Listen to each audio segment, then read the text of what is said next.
Hello, I'm Dr. Helen Pinsanti, and welcome to Doctor, where medical conversation meets everyday understanding for you and your health. Today, we're going to be talking about shingles, also known as herpes zoster, a painful condition caused by the reactivation of the varicella-zoster virus, the same virus that causes chickenpox, of all things. Once you've had chickenpox, the virus never completely leaves your body. Instead, it can hide quietly in your nerve cells for decades, only to reappear later in life as commonly called shingles.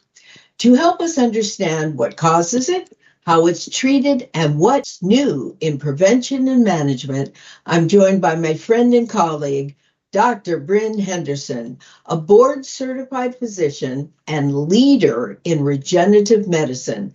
Dr. Henderson, thank you for being with us today. Well, thank you for having me. It's a privilege. So, let's get to it. What is shingles? Well, as you mentioned, shingles is the reactivation of the varicella-zoster virus after someone has had chickenpox, usually. The virus stays dormant in the nerve ganglia, which is sort of the root.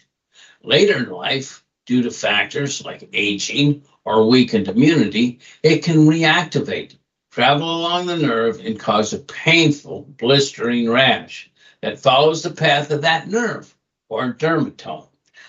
All right, let's talk genetics. Can someone be born to inherit shingles? Well, yes, shingles isn't directly inherited, but the studies show that people with a close family member who've had shingles have a higher risk. Certain genetic factors, like variations in immune regulating genes, may influence how well your body can keep the virus at bay and in check. All right, what about early development? What happens there? The nerves where the virus hide are formed during the womb, development from the neural crest. These nerve pathways determine where the shingles symptoms will appear. For example, if the virus reactivates in the trigeminal nerve, it can affect the eye or the face. Okay, so what symptoms should people watch for? Usually it starts with pain, tingling, or burning in one area of the body, often the chest, back, or face. Within a few days, a rash appears with fluid-filled blisters that eventually crust. The pain can be intense and in some cases may continue for months after the rash heals and is gone, a complication called post-herpetic neuralgia. How do you diagnose shingles? In most cases, shingles can be diagnosed by observation, and its distribution give us an answer. In rare or atypical cases, you may need a PCR or other types of testing that can confirm the presence of the varicella-zoster virus. All right, let's talk standard of care treatments. That's sort of easy because you use an antiviral and some medication like acyclovir or valacyclovir. Both work best when started within 72 hours. Pain control is also important. And that can be done with anti-inflammatory medications, neuropathic pain medications like gabapentin, and sometimes even topical treatments like lidocaine patches. Well, let's talk traditional Chinese medicine approach to shingles. In traditional Chinese medicine, TCM, the shingles is seen as an imbalance involving heat and dampness. In certain meridians, particularly the gallbladder and the triple burner, the treatments include acupuncture, pain relief, herbal remedies to clear heat, and toxins, the cupping or bloodletting to improve circulation. And let's go to your area of expertise, regenerative medicine. We're exploring therapies like regenerative cells that may help repair nerves, and there are injections you can get to repair damage to the post-herpetic nerve. Exosomes therapy is also studied for its ability to reduce inflammation and pain, as well as promote nerve healing. Certain peptides, like thymosin alpha 1, may help regulate immune function and potentially lower the risk of recurrence. Dr. Henderson, I've heard that platelet-rich plasma, or PRP, might be used in cases of shingles, especially the long-term nerve damage like post-herpetic neuralgia. I have had so many older women, it seems more than men, that have this post-herpetic neuralgia, and they're suffering. Well, PRP, without a doubt, has four functions. It contains growth factors. It contains healing factors. It increases blood supply and decreases pain. So that involves using your own platelets and injecting them into the targeted tissues. In this particular case, it's helping the nerves.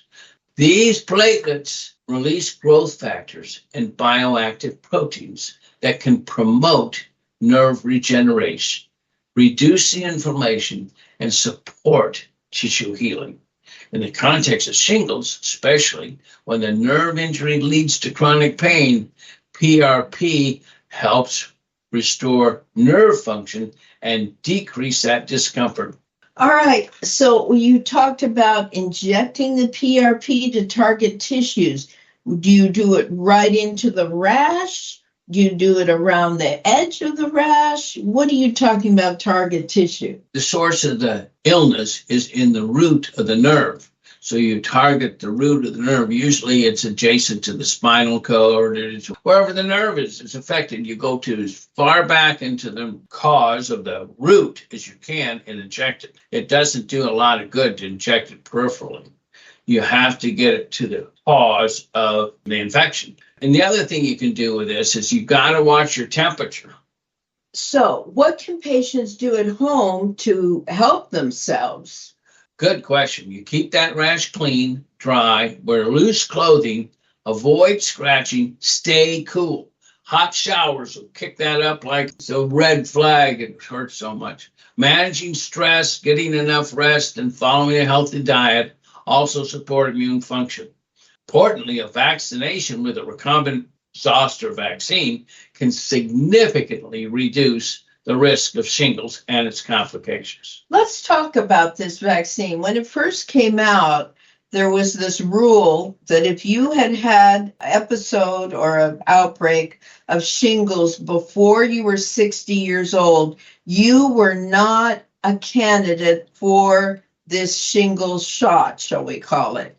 Now they've changed the rules. The primary candidates for a shingles vaccine are adults age 50 and older and adults 19 years and older who are immunocompromised due to disease or therapy. Individuals with weakened immune systems due to conditions like blood cancers, HIV, AIDS, or those who have undergone stem cell or organ transplants are also recommended to get vaccinated. Why did they go from one shot to 2 doses? The reason they had an increase in that is because studies revealed that they had better responses when they staggered them.